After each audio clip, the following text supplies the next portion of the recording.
ഈ ഒരുപാട് സിനിമകളിൽ ഈ രണ്ടാം ഭാഗത്തിനുള്ള സ്കോപ്പുകളായിട്ടൊക്കെ ആളുകൾ ഈ ഫേസ്ബുക്കിൽ എഴുതാറുണ്ടല്ലോ. ഇത് ശ്രദ്ധിക്കാറുണ്ടോ? ഉണ്ട്. പക്ഷെ എന്ന് പറഞ്ഞാല് അത് ഭയങ്കര റിസ്ക്കാണ് ഈ രണ്ടാം ഭാഗം എന്ന് പറയുന്നത്. ആ. ഇപ്പൊ ഛോട്ടാ മുംബൈ ഇത്ര ആഘോഷിക്കപ്പെടുന്നു, ഇതിന്റെ രണ്ടാം ഭാഗം എന്നൊക്കെ പറഞ്ഞ ഒരുപാട്. പക്ഷെ ഒന്ന് ആലോചിച്ചൊക്കെ ഈ രണ്ടാം ഭാഗം എഴുതുന്നത് ആത്മഹത്യകാരാണ്. ഇത്തരം കഥാപാത്രങ്ങള് പലരില്ല. പിന്നെ ലാലേട്ടൻ, ഇപ്പൊ കാണുന്ന ലാലേട്ടന് ഏജ് അല്ല ഇപ്പൊ, 18 വർഷത്തെ വ്യത്യാസമുണ്ട്.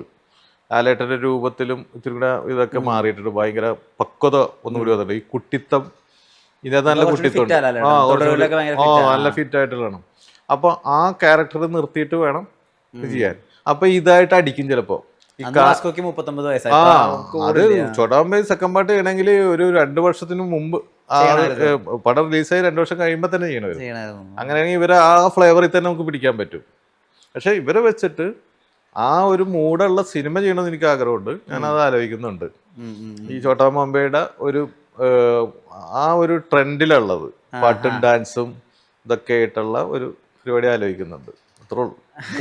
നടക്കുമെന്നറിയില്ല, അങ്ങനെ ആലോചിക്കുന്നുണ്ട്. അൻവറും എന്നോടും ഇങ്ങനെ ചർച്ച ചെയ്തപ്പോൾ അങ്ങനെ ഒരു പൊളിക്കാൻ പറ്റിയ സാധനം ഉണ്ടെങ്കിൽ നമുക്ക് പൊളിക്കാം കേട്ടാ, അത് ആലോചിക്കുന്നുള്ള രീതിയിൽ ഇങ്ങനെ ചുമ്മാ പറഞ്ഞിട്ടുണ്ട്. അദ്ദേഹത്തിന്റെ ഡിസ്കഷൻ ഒക്കെ ഉണ്ടല്ലോ, എപ്പോഴും സംസാരിക്കുകയൊക്കെ ചെയ്യുന്നത്. പിന്നെ അൻവറൊക്കെ പറഞ്ഞാൽ തുടക്കകാലം തൊട്ടുള്ള നമ്മുടെ ഒറ്റ ചങ്ങാതിയല്ലേ. കാണുകയോ ഒന്നും ചെയ്യുന്നില്ലല്ലോ ഞങ്ങള് പ്രേക്ഷകർ. അല്ല, എപ്പോഴും അങ്ങനെ എപ്പോഴും വിളിച്ചുള്ള ബന്ധമൊന്നുമില്ല. എന്നാലും ചില ബന്ധങ്ങൾ അങ്ങനെയാണ്, എപ്പോഴും വിളിച്ചില്ലെങ്കിലും ആ ഒരു ആത്മബന്ധം അങ്ങനെ കിടക്കും. അൻവർ ഉമ്മയായിട്ടൊക്കെ ഇവിടെ വന്നിട്ടുണ്ട്, ഒരു ഡോക്ടറെ കാണാൻ വേണ്ടിയിട്ട്. ഇടക്ക് വിളിക്കും, എന്തെങ്കിലും ആവശ്യമുണ്ടെങ്കിൽ വിളിക്കാറുണ്ട്. അതുപോലെ തന്നെ അൻവറിന്റെ ഫാമിലി ആയിട്ടൊക്കെ നല്ല അടുപ്പമാണ്. ഷാഫി സാറിന്റെ മരണം ഉണ്ടാക്കിയൊരു വേർഡ് ഉണ്ടല്ലോ, അത് ഭയങ്കര ഷോക്കിങ് തന്നെയായിരുന്നു. കാരണം ഞങ്ങൾ അടുത്ത പരിപാടികൾ ആലോചിച്ച് ഇങ്ങനെ ഒരു ധാരണയിലേക്ക് എത്തി ഇങ്ങനെ ഇരിക്കുന്ന സമയത്താണ് പെട്ടെന്നുള്ളൊരു ഷാഫിയുടെ മിസ്സിങ്. എനിക്ക് ഏറ്റവും കംഫർട്ടായിട്ടുള്ളൊരു ഡയറക്ടറായിരുന്നു. ഞാൻ എന്ത് പറയുന്നു അതേ ചിന്ത തന്നെ ഷാഫി പറയും. ഷാഫി എന്ത് പറയുന്നു അത് തന്നെ ഞാൻ ഇപ്പോഴും മാറ്ററാക്കാൻ ആലോചിച്ചത് ഞാനും പറയും. അത്രക്ക് സിങ്കായിരുന്നു ഞങ്ങൾ തമ്മിൽ.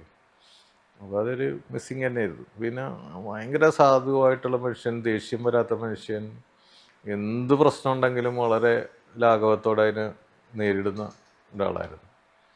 അസാമാന്യ ട്രാക്ക് റെക്കോർഡും എല്ലാ പടം വിജയിക്കും. അതെ അതെ. പിന്നെ ഷാഫിയുടെ കൂടെ ഇരുന്ന് വർക്ക് ചെയ്യാനും സുഖമാണ്. ഞങ്ങളിങ്ങനെ കാര്യങ്ങളും തമാശകളും പറഞ്ഞിരുന്ന് ഒന്നുമില്ലായ്മയിൽ നിന്നാണ് കഥ ഉണ്ടാക്കിയെടുക്കുന്നത്. തൊമ്മനും മക്കളൊക്കെ ഒരു കഥയും ഇല്ലാണ്ട് അടുത്ത കഥ മമ്മൂക്കനെ വെച്ചിട്ട് ആലോചിക്കണം പറഞ്ഞ് പോയി ഇരുന്നിട്ടാണ് ആലോചിക്കുന്നത്. മേരിക്കുണ്ടൊരു കുഞ്ഞാടും ഉണ്ടാക്കുന്നത് അങ്ങനെയാണ്. ഓപ്പറേഷൻ തിയേറ്ററിൽ കിടന്ന് ആലോചിച്ച അതപ്പോ വൈശാഖരാജ് രാജേട്ടനാണ് അഡ്വാൻസ് തന്നേക്കണത്. അപ്പോൾ അയ്യോ, രാജേട്ടന് വേണ്ടിയിട്ട് എന്താ ആലോചിക്കുന്നത് പറഞ്ഞ് ചിന്ത മാറ്റാൻ വേണ്ടി ഓപ്പറേഷൻ തിയേറ്ററിൽ എന്ന് പറഞ്ഞാൽ മറ്റേ ബോധം കെടുത്തൂല, മറ്റേ സ്റ്റെഡ് ഇടുന്ന പരിപാടിയല്ല, ആൻജിയോപ്ലാസ്റ്റ്. അപ്പോൾ ആൻജിയോപ്ലാസ്റ്റിന് ബോധം കെടുത്തൂല. അപ്പോൾ നമുക്ക് കാണാം മോണിറ്ററിൽ നമ്മുടെ ഹാർട്ടും ഇവരൊക്കെ ചെയ്യുന്ന കാര്യങ്ങൾ. അപ്പോൾ കുറേ നേരം നമ്മുടെ ഹാർട്ടൊക്കെ ഇങ്ങനെ ഇരിക്കുന്നത് കാണുമ്പോൾ നമുക്ക് ചിന്ത മാറ്റാൻ വേണ്ടിയിട്ട് ഞാൻ വെറുതെ അടുത്ത കഥ എന്താ ആലോചിക്കും പറ്റത് എന്നൊക്കെ പറഞ്ഞിങ്ങനെ വെറുതെ അരമണിക്കൂർ ആലോചിച്ച് കിടന്നു, ഇത് ശ്രദ്ധ മാറ്റാൻ വേണ്ടി. അങ്ങനെയാണ് ഈ ഭയത്തിൽ നിന്ന് ഭയവും ഭീരുവായിട്ടുള്ള രണ്ടുപേരുടെ ഒരു കോമ്പിനേഷൻ കിട്ടുന്നത്. അങ്ങനെയാണ് ചാന്തോട്ടം എന്നുള്ള സിനിമ അന്ന് വലിയ രീതിയിൽ സ്വീകരിക്കപ്പെട്ടു.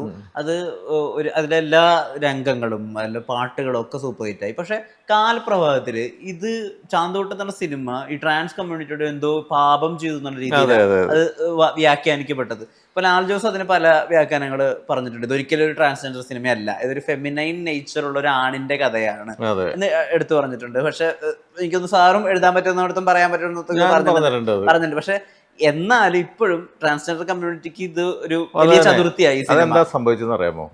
ആ ചാന്ത് പൊട്ടെന്നുള്ള പേര് ഇവരെ വിളിക്കാൻ തുടങ്ങി. അവിടെയാണ് പ്രശ്നം. അവിടെ നിന്നാണ് ഇവർക്ക് ഹർട്ട് ചെയ്യാൻ തുടങ്ങിയത്. അതായത് അതിനു മുമ്പൊക്കെ പല വേറെ മോശം പേരുകൾ ഇവരെ വിളിച്ചിരുന്നു. പക്ഷെ അതിനേക്കാൾ ഉപരി എന്ന് പറഞ്ഞാൽ ഈ ചാന്ത് പൊട്ടെന്നുള്ള ടൈറ്റിൽ വന്നപ്പോൾ, പക്ഷെ അതിന്റെ ആദ്യത്തെ ടൈറ്റില് അറബിക്കടലും അത്ഭുത വിളക്കും എന്നായിരുന്നു. അത്ഭുത വിളക്ക് മാത്രം ഇട്ടു ഞങ്ങള്, അത്ഭുത വിളക്ക് എന്നായിരുന്നു. അപ്പോ വിനയന്റെ അത്ഭുത ദ്വീപ് എന്ന് പറഞ്ഞൊരു പടം വന്നു. അപ്പൊ ഞങ്ങള് അത് മാറ്റാൻ തീരുമാനിച്ചു.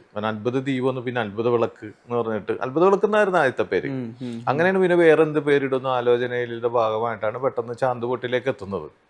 അപ്പോൾ ഒരു സൺസെറ്റ് എന്നുള്ള അർത്ഥവും ഒരു ഫെമിനിറ്റിയുടെ ഒരു സിമ്പലാണ് ചാന്തുപൊട്ട് എന്ന് പറയുമ്പോൾ ഈ ഇതിന് പറ്റിയതാണെന്നുള്ള രീതിയിൽ ആണ് ചാന്തുപൊട്ട് ഇടുന്നത്. പക്ഷെ ഞങ്ങൾ ഒരിക്കൽ പോലും ഞാൻ സ്വപ്നത്തിൽ പോലും വിചാരിച്ചിട്ടില്ല ഈ ചാന്തുപൊട്ടെന്നും പറഞ്ഞിട്ട് ഇത്തരത്തിലുള്ള ആൾക്കാരെ കാണുമ്പോൾ ഇങ്ങനെ ആക്ഷേപിക്കുന്ന രീതിയിൽ വിളിക്കുമെന്ന് നമ്മൾ സ്വപ്നത്തിൽ വിചാരിച്ചില്ല. ആ വിളികൾ ഇവരെ ഹർട്ട് ചെയ്ത്. അപ്പോൾ അവർ ആ സിനിമേനെ കുറ്റം പറയാൻ തുടങ്ങി. പക്ഷെ ആ സിനിമയുടെ കണ്ടന്റ് എന്ന് പറഞ്ഞാൽ ഒരിക്കലും ഒരു ട്രാൻസ്ജെൻഡറിൻ്റെ കണ്ടന്റ് അല്ല. ഒരു ആൺകുട്ടി പിന്നെ പെൺകുട്ടിയെ പോലെ വളർത്തുന്നു, ഡാൻസ് പഠിപ്പിക്കുന്നു. അതുകൊണ്ട് അറിയാതെ അവനിൽ ഉണ്ടാകുന്ന സ്ത്രൈണത അവന് ദുരന്തമാകുന്നു. അതാണ് അതിൻ്റെ തൊണ്ട്. അവന് കുട്ടി ജനിക്കുന്നുണ്ട്, അപ്പോൾ അവൻ ട്രാൻസ്ജെൻഡർ അല്ല, അവൻ ആൺകുട്ടി തന്നെയാണ്.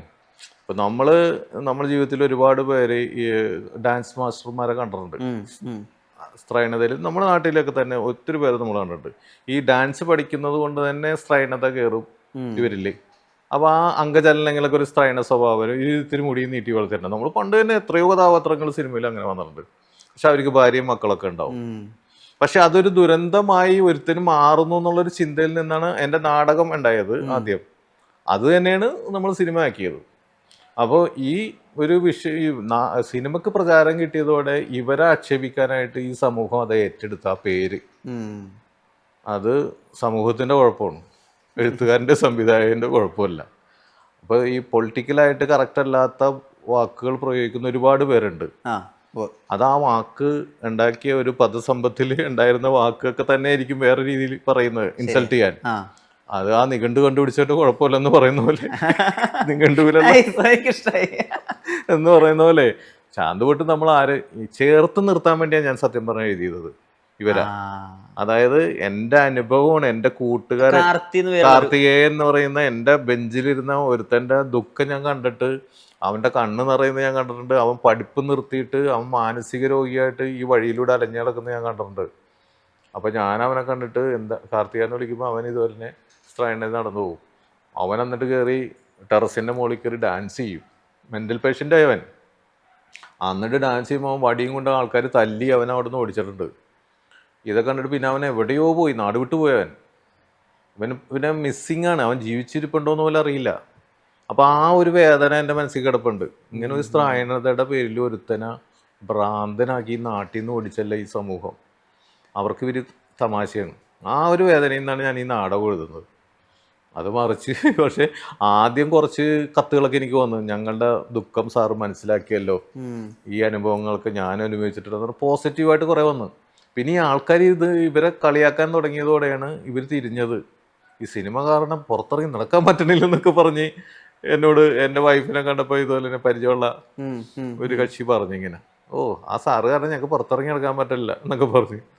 അപ്പോൾ അതല്ലേ നമ്മൾ ചേർത്ത് നിർത്താൻ വേണ്ടി ഇവരും നമ്മുടെ ഇങ്ങനെയുള്ള ചെറിയ ചെറിയ കുഴപ്പങ്ങൾ, സ്ത്രൈണത എന്നൊക്കെ ഒരു ദുരന്തമായിട്ട് മാറരുത്. അത് ആ രീതിയിൽ തന്നെ അവരെ അങ്ങനെയല്ല നമ്മൾ അവസാനിപ്പിക്കുന്നതും.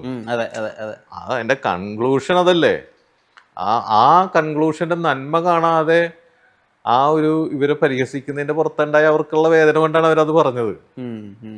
അപ്പൊ ഞാനത് എവിടെയോ എനിക്കതിൽ ദുഃഖമുണ്ടെന്ന് വരെ ഞാൻ രേഖപ്പെടുത്തിയിട്ടുണ്ട്. എഴുതി ഞാൻ എൻ്റെ അടുത്ത്. എനിക്കത് വളരെ വിഷമമായി. കാരണം നമ്മൾ ഉദ്ദേശിച്ച ട്രാക്കിൽ നിന്ന് മാറിയിട്ട് അവർക്കത് ബുദ്ധിമുട്ടുണ്ടായെന്ന് പറഞ്ഞപ്പോഴേ. കാരണം എപ്പോഴും നമ്മുടെ സുഹൃത്തുക്കളിൽ തന്നെ പലരും ഇതുപോലെ തന്നെ അല്പം സ്ത്രൈണതയുള്ളവരൊക്കെ ഉണ്ട്. നമ്മളവരെയൊക്കെ ചേർത്ത് നിർത്തി അവരായിട്ട് നല്ല അടുപ്പമൊക്കെ ഉള്ള ആൾക്കാർ തന്നെ. അല്ലാണ്ട് ഇവർ സമൂഹത്തിൻ്റെ ഭാഗം തന്നെയല്ല, അല്ലാണ്ട് അവരെ മാറ്റി നിർത്തേണ്ടതല്ലോ.